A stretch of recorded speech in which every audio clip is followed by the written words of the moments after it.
You guys all know that Adult Swim sign-off bumper, "The dawn is your enemy"? There's a reason they don't show it anymore. The last day the bump was used as a sign-off, instead of a normal running time of, estimated, 9 seconds, it ran for an extended period of time until the automated services were overtaken by manual operation. We all know the sound that shook our childhoods, or teen years. The resonating metal, the rumbles, the sound of metal scraping against metal.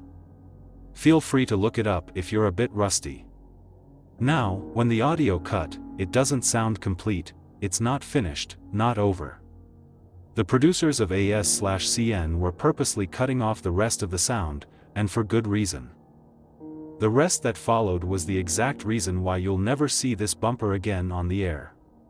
Once again, it's supposedly only run for about 9 seconds, and this is a rough transcript of the usual audio: resonating metal, followed by a rumble, followed by scraping metal, and other rumble. End bumper. So what could you put together with that? Nothing rings a bell, right? Exactly. This part that they used is utilized effectively to scare off children that have still tuned into Adult Swim. It even gives adults goosebumps because it's that good. It's closely rivaled with the hammer clinks in the William Street production card in Nightmare Fuel. Getting back on topic, usually a Cartoon Network employee would enter the control room left by an Adult Swim crew member and take over for a day. It wasn't quite the case that day, however. The usual man scheduled to cue the sign-on and such programming for CN for some reason did not start up the day schedule. No one knows if he did this purposely, and whether or not his contract was terminated. This was the least of problems CN had at the time. What followed the common 9 seconds was an extended 2-minute broadcast of some of the most horrifying audio ever heard on public television. The metal continued to resonate, and the scraping continued.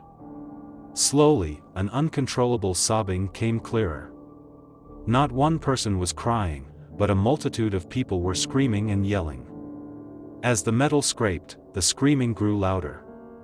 Soon, you could hear the slicing of flesh, the grinding of bones, the gushing of blood, and the guttural death rattles of people dying.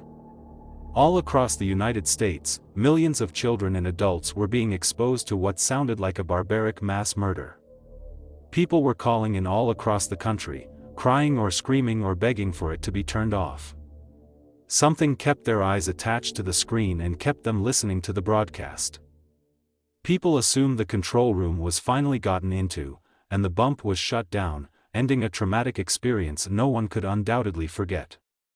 In the last few moments, as the resonating metal grew into an unbearable volume, the channel showed the peaking sun winking at the viewer, and the channel cut to bars and tones.